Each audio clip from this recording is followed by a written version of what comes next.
Hello friends, welcome to Sushma சமையல். இப்போ ஒரு மிக்ஸி ஜார் எடுத்துகிட்டு அதில் ஒரு பச்சை மிளகாய், 1/4 டீஸ்பூன் அளவுக்கு சீரகம், 4 சின்ன வெங்காயம், ஒரு வரமிளகாய், 2 பிஞ்ச் அளவுக்கு பெருங்காயம் சேர்த்துக்கோங்க. இதை மூடி போட்டு கரகரப்பாக அரைச்சி எடுத்துக்கோங்க.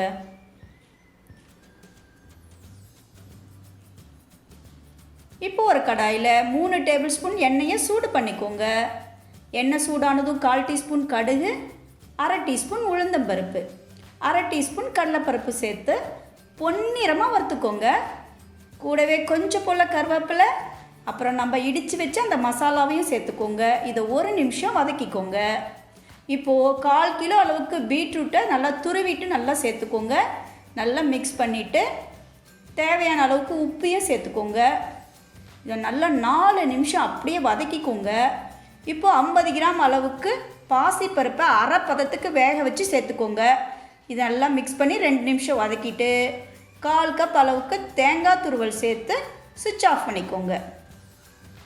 இந்த சூப்பரான பீட்ரூட் பொரியலை சாதத்தோடு சேர்த்து சாப்பிட்டிங்கன்னா சும்மா சூப்பராக இருக்குங்க.